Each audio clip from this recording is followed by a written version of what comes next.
Hello, good evening, and welcome to our Sunday night episode of Brett's Old Time Radio Show. I love a Sunday, I really do. It's been a good day today. It's a chilly November day. We've been out for a walk with the dog. It's just nice, you know what I mean. We've been down to the front at Lyme Regis and little walk with Lola. She's enjoyed that. Just nice to get out on a brisk walk with some brisk, chilly November air. Anyway, look, huge thank you for joining me once again for our regular late night visit to those dusty studio archives of old time radio shows right here at my home in the southwest of the United Kingdom. I'm Brett, I'm your host for our Nighttime Podcast. Welcome to another episode. Don't forget to go check out all our social media. It's all under Brett's Old Time Radio Show. You'll find everything there. But with it being a Sunday, it is an episode of The Man Called X. This one was first broadcast on the 15th of January 1952. It's called The Ice Slopes of the Matterhorn.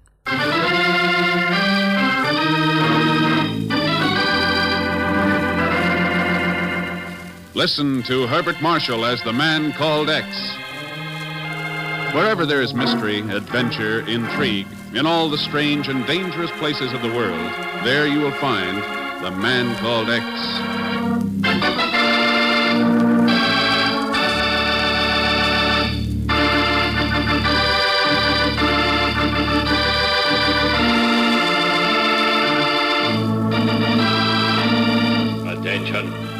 Attention citizens of Romania, Poland, Czechoslovakia. This is Radio Freedom. Attention citizens of Bulgaria, Hungary, Albania. This is Radio Freedom, bringing you the truth from free Europe. The truth that you behind the Iron Curtain can never get to hear in your own country. Attention, you workers in Carlin mines in Andrejov. There is a security police... For over a year now, Radio Freedom has been broadcasting from Luxembourg in Allied Europe to thousands of radio receivers behind the Iron Curtain, battling the big lie with truth, aiding the underground movements, telling the true story of the injustices, the imprisonments, the mockeries of freedom perpetrated in the name of the so-called People's Republics. But then, a month ago, the terror began to strike. In the home of a government worker in Sofia,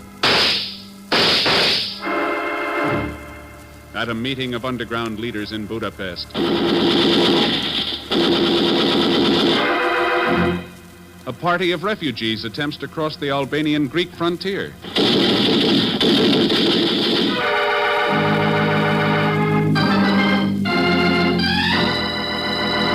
Here are the reports, Ken. Romania, Czechoslovakia, Poland. The same things happening in practically every country behind the Iron Curtain. How long has this been going on? About a month now. And if it keeps up, well, something will have to be done about Radio Freedom. Oh, now, wait a minute, Chief. Radio Freedom's the biggest punch we can throw at the Kremlin, short of war. Not anymore, Ken. Not since it stopped broadcasting the truth. Since it started to give advice that turns into a death trap for anyone falling for it. Every one of these, the result of Radio Freedom broadcasts? That's right. Huh?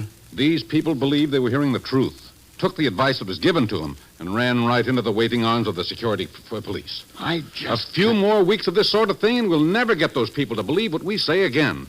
That's why we've got to yank that radio station off the air. Well, we can't afford it, Chief. We've got to get the truth across, now, before it's too late. But what other answer is there, Ken? Suppose I let you know. From Luxembourg.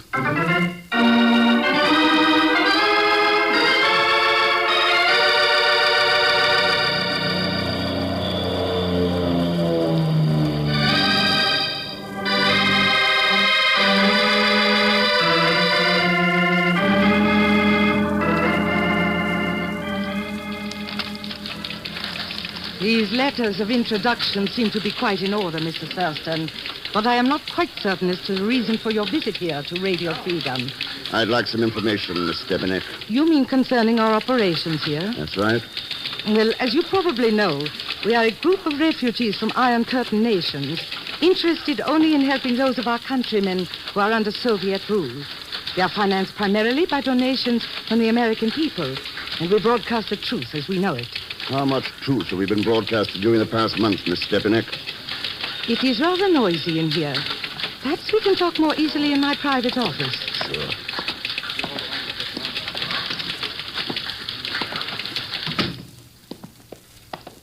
You are a governmental agent, Mr. Thurston. You've read my letters of introduction. They are not specific as to that point. They're specific about the managing director of Radio Freedom giving me information. Very well. You are interested in the broadcast that we have been having so much trouble with to the very people we are attempting to help. What can you tell me about them? Only this. None of those broadcasts has come from here, from Radio Freedom. That doesn't make sense, unless you mean there's an outlaw transmitter operating somewhere. Exactly. Someone in Western Europe is operating an illegal station, deliberately using the same wavelengths, the same format that we use on Radio Freedom. That station is the one that is broadcasting lies, confusing our listeners, ruining the reputation we have established for bringing them only the truth. You've got proof of that? We have caught the station on the air, have made recordings of actual broadcasts. Does it have a regular schedule? It can usually be heard around 8 o'clock at night. Where's it located? We do not know. Haven't you ever heard of using directional antennae to locate a broadcasting transmitter? I have. Then what's been stopping you? Mr. Thurston, what do you know about the Matterhorn? Why? The Matterhorn is a 14,000-foot peak of rock, snow, and ice in the Swiss-Italian Alps. There are a couple of shelter cabins on its slopes, nothing more. Yet our attempts at locating it tell us that the outlaw station is on the slopes of the Matterhorn. Ah. Yes, as you obviously realize, such a thing is a physical impossibility. In other words, the work of Radio Freedom is being destroyed by a radio station that does not exist. Yeah. Well, you've been most helpful, Miss Stepanek. Thanks for your time. You are leaving? That's right. But you have told me nothing of your purpose in visiting here. Why you came, what you intend to do. Let's put it this way. Radio Freedom is organized to bring the truth behind the Iron Curtain. I intend to see that it does just that. Goodbye, Miss Stepanek.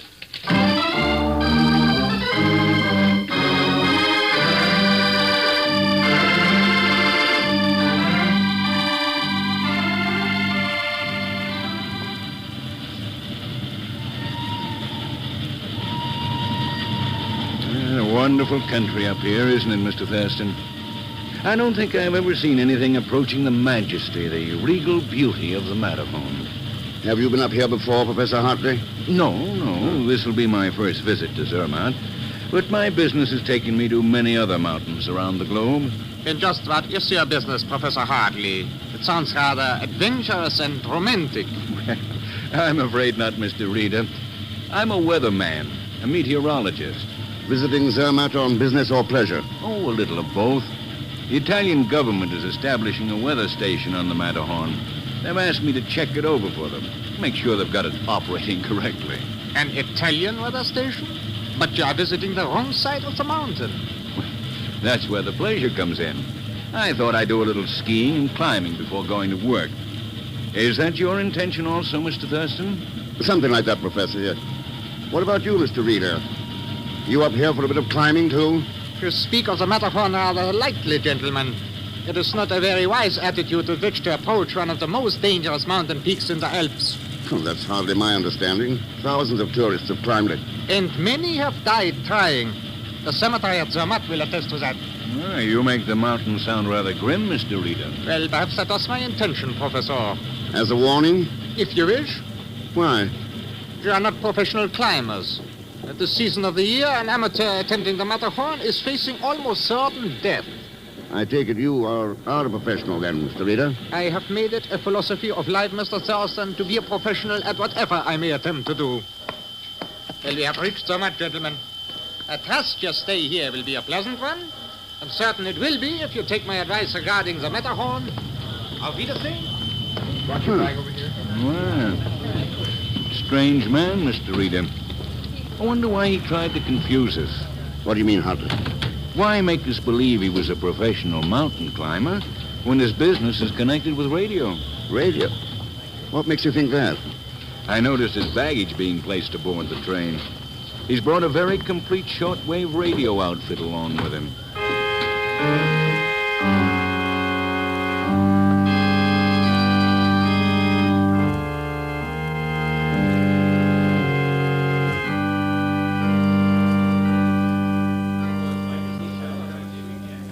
Now, if you will please to sign the register, mein Herr.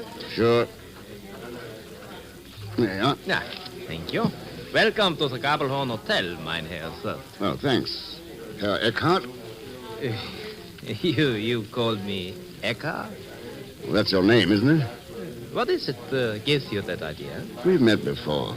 I do not recall it. Sure you do, Eckhart. 1944, Italy, above Casino. You were communications officer in the 8th Nazi Battalion. I interrogated you after your capture. Oh, you are mistaken, sir. I have never been in Italy. I did not serve in the Nazi army, and my name is Abdul. Jörg Abdul. All right, Rob, don't have it your way. The war's over. Yes, the war is over. You will be in Zermatt long, Herr Thurston? Long enough to do a little climbing. Can you recommend a guide? Well, I usually recommend my own services as guide to special guests. Good. Will you be free to make a climb tomorrow morning? I shall be free, but the Matterhorn will not. There's a storm brewing. The skies look clear enough to me. One must learn not to judge by appearances in the Alps. On the Matterhorn, death often strikes without warning.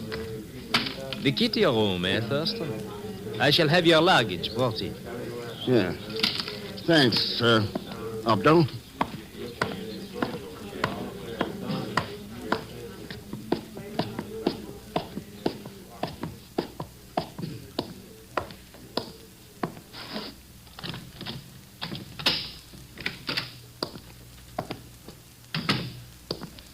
Hello, Mr. Thurston. What the... Pegon! That's right, Mr. X. Plenty glad to see me, I'll bet. What the devil are you doing here? What a question. I'm going to help you broadcast behind the Iron Curtain. Snatch.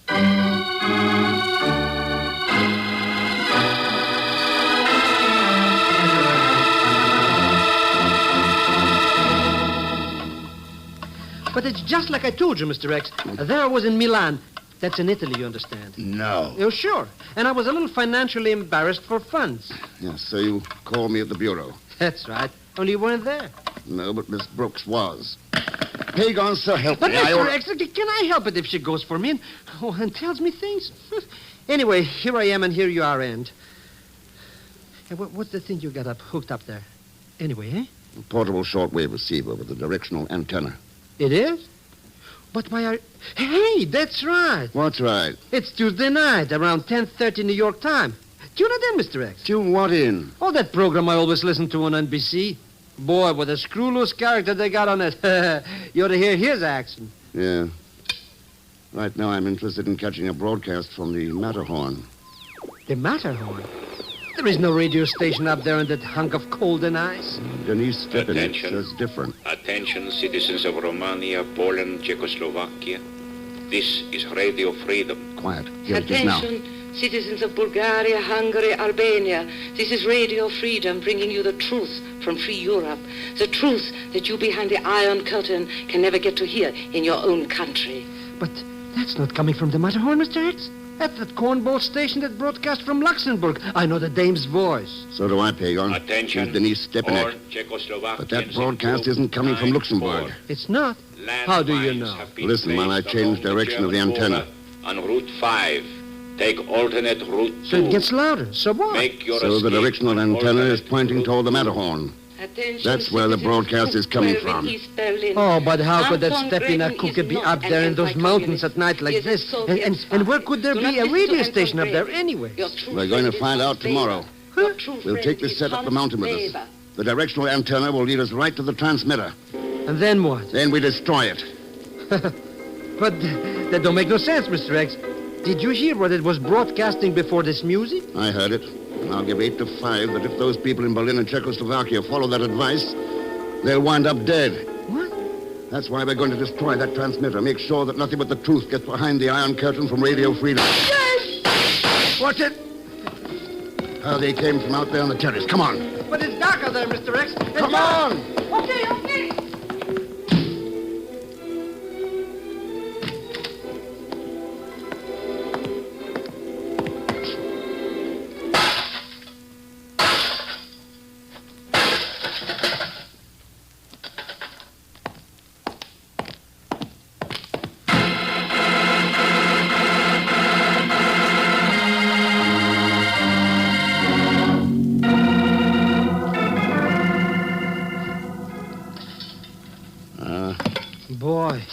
That radio set's some mess, eh, Mr. X?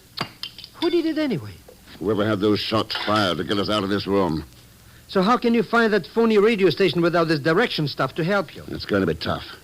Hey, maybe you could send to Paris or somewhere for another gimmick. Take too long. We'll have to tackle the Matterhorn without it. Now, what kind of a joke is that? You could wander around that mountain for weeks without finding anything but snow and ice. Or maybe snow. You better just relax for a couple of days or two, Mr. X. Oh, sure.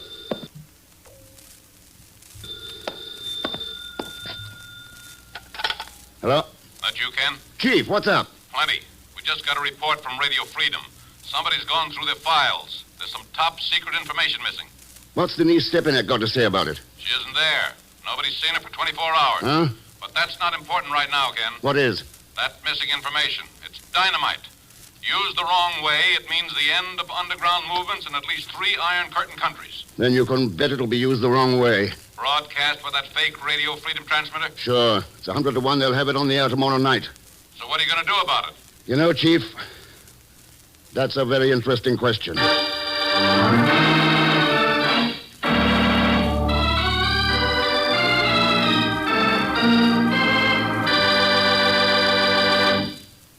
We'll return to the man called X in just a moment. No one knows the extent of defense preparations our nation must make in the future, but we do know this. For this year of 1952, the bill for Army and Air Force construction alone is estimated at some $2.4 billion, and it's going up. Airfields, utilities, cantonments, radar stations, communications and navigational aids, fuel and lubricant depots, these are only a part of the long list of construction projects for defense. A typical radar outpost, just one of the many needed, costs in the neighborhood of $2.25 million. Now, it's easy to see that if America is to be strong in the men and weapons of defense, she must be strong financially. And that's where we can all help, through regular, automatic purchases of defense bonds through the payroll savings plan where we work, or the bond-a-month plan at our bank. Yes, defense is everybody's job today. Be sure your dollars are on the bond wagon. Every one you can spare.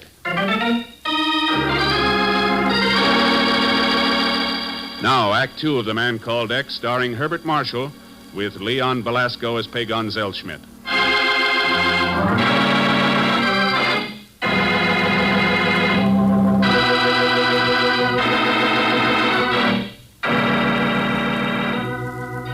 An illegal radio station located somewhere on the icy slopes of the Matterhorn has been destroying the efforts of Radio Freedom to broadcast truth to the countries behind the Iron Curtain. And Ken Thurston is faced with the almost impossible task of locating that outlaw transmitter within 24 hours in order to prevent it from broadcasting information that would mean the end of democratic underground movements in at least 3 of the Soviet satellite nations. And now Ken is walking toward a climber's rendezvous area outside his hotel at the foot of the Matterhorn. Looks like you're about to take a party up the Matterhorn up there. That is quite correct, Thurston. Pretty risky, isn't it? Making the climb at night. My clients are paying me well, and I told you that part of my business was acting as a guide. Well, you also said you wouldn't act as guide for me in full daylight. Something about a storm coming up, remember? Oh, I must have been mistaken about that. Yeah, you must have been. Well, hello there, Mr. Thurston. I didn't know you were making the climb with us. I'm not so far, Professor Hartley. Well, there's no reason why you shouldn't join us. That right, Mr. Reader? Unfortunately, I do not agree with you, Professor. Why not, Reader? Don't you like my company? I don't care for amateur climbers. Yeah, I remember. Yes, you said that. No, wait a minute, Mr. Reader. The route we're taking isn't too tough. The mostly flat ledges, the shoulder, and down the Ashell Jordan. I'm sure Thurston could make it with us easily enough. Perhaps, but I never undertake to guide for a party of more than 2, Herr Professor. I shall be happy to accommodate Herr Thurston at some other time. Oh, that seems to settle it, Hartley. Are you coming, Professor? I'm sorry, Thurston, but maybe you and I can make it in a day or two. Yeah, maybe we can at that. Good luck to you. Thanks. See you later. Yeah. For you, Mr. Thurston. Boy, have I ever got the red-hot scooperoo, Mr. X. What is it, Pegon? Guess who just came into the hotel looking for you? Denise Stepanek. That's right, Denise Stepanek. How did you know? Yeah, what's more important is how Professor Hartley knew. Huh? How he knew what? How to climb the Matterhorn. if he'd never been here before.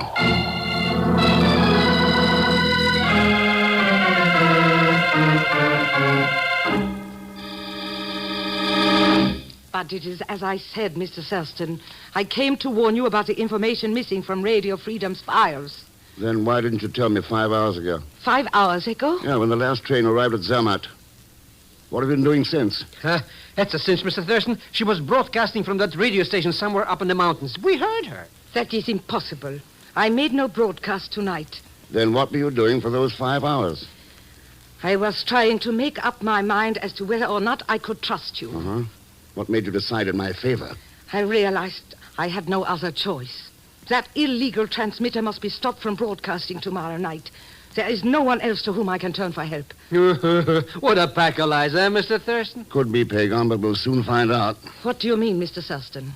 We'll give you a chance to help us smash that transmitter. Then you do know where it is. Oh, sure. You told me back in Luxembourg. Somewhere on the Matterhorn.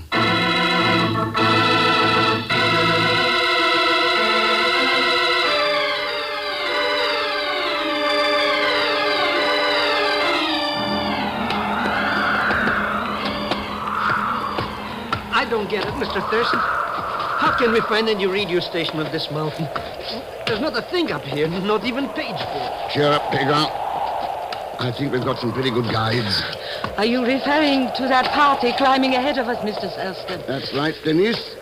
Who are they anyways? Updell, Reeder, and Hartley. You know any of them, Denise? I know. Do they have some connection with all this? One of them must have. What makes you think that? That transmitter is going to broadcast information stolen from Radio Freedom. Somebody's bringing that information to it. And that party's heading for the Italian slope. You are right. But there's nothing over there either. Only a weather station and a couple of shelter huts. What was that, Mr. Thurston? Somebody up there fired a couple of shots. Shots? But what on earth for? Listen. Mr. Thurston, that noise. Where is it coming from? Look up there. An avalanche! It's an avalanche! Yeah, the concussion from those shots. But they'll bury us. What do we do? What do we do? That ledge beneath the overhang. It's our only chance. Come on.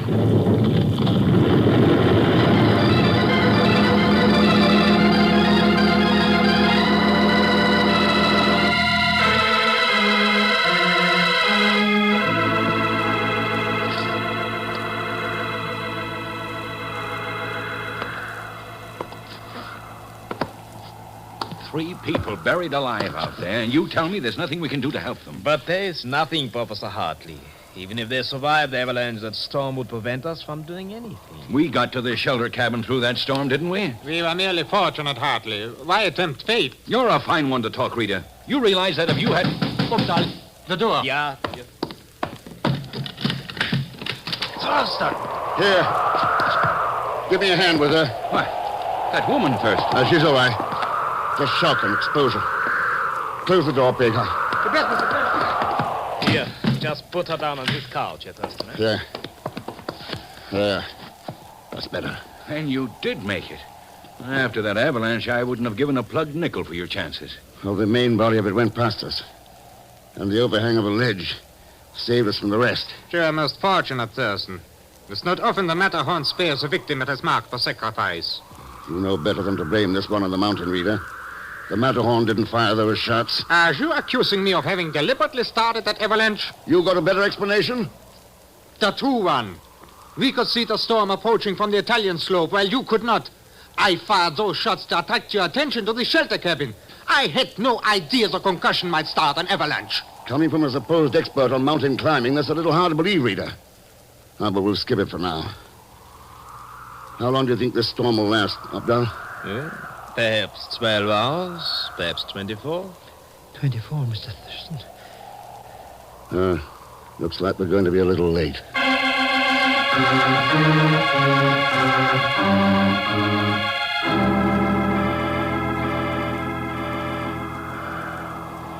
How is the storm now, Mr. Thurston? No sign of a let-up yet, Denise. And the time? 6 a.m. And that transmitter goes on the air at 8 tonight. We have only 14 hours left, Mr. Thurston. Only 14 hours.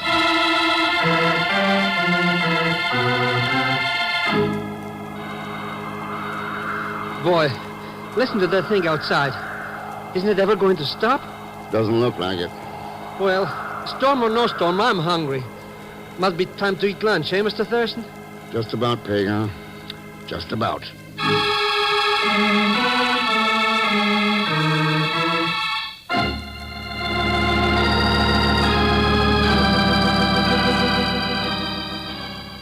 Well, I'd say the storm has finally quieted down enough for us to leave here, Mr. Updahl. If there were daylight hours ahead of us, I would quite agree, Professor Hartley. But why risk traveling in for dark? It's already 5 o'clock. 5 o'clock. Only 3 hours left. I suppose it does not make any difference now. You could be wrong, Denise. Might I inquire as to what you are talking about, Herr Thurston? Mr. Reader, we might be talking about how long it's going to take me and Pegon to get back to Zermatt. Why, you're not serious. Well, after all, Updahl's right. It's practically suicide. Could be, Hartley, but you never know until you try. Come, Pegon, let's go.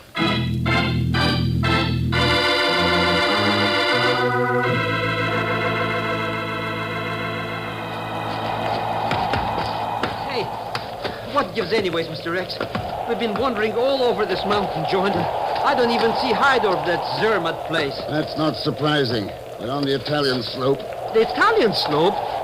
What are we doing over here? There it is. Just ahead. Huh? You mean that old ram shack? It's a weather station. Why do we want to go there for? No lights or nothing, and nobody's home. Pegon, I have a hunch things will be different by 8 o'clock tonight.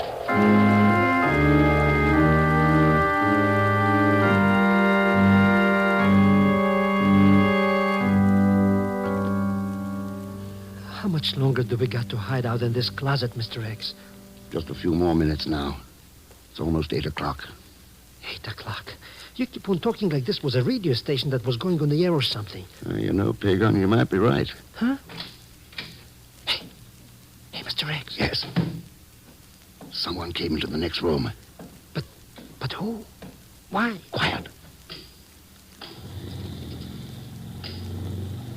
Hey, what was that?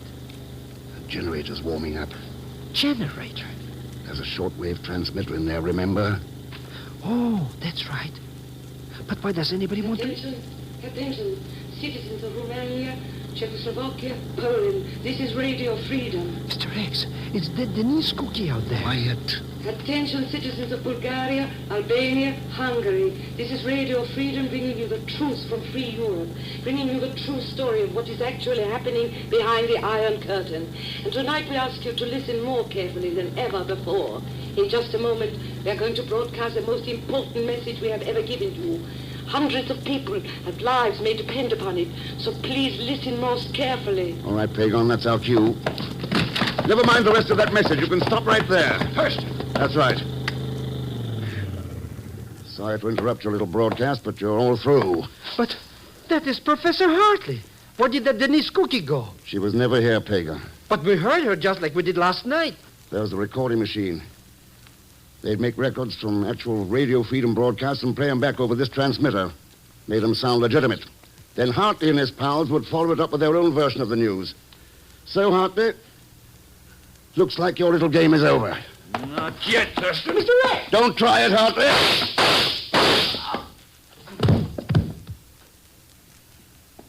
All right, Pegon.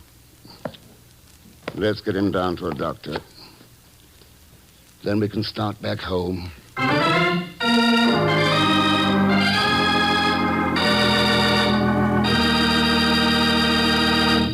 And now, here's our star, Mr. Herbert Marshall.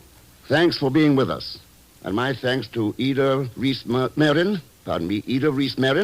Will Wright, Bill Johnstone, Tony Barrett, and Ben Wright.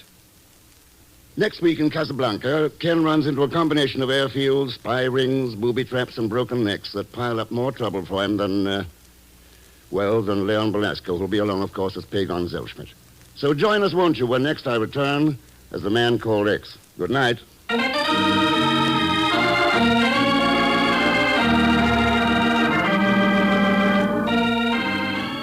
The Man Called X, starring Herbert Marshall, is a J. Richard Kennedy production with music by Milton Charles.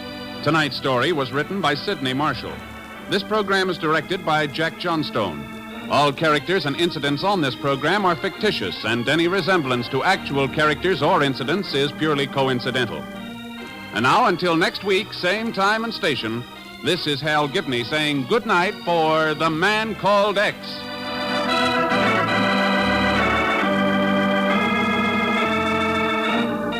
This is NBC, the national broadcasting company.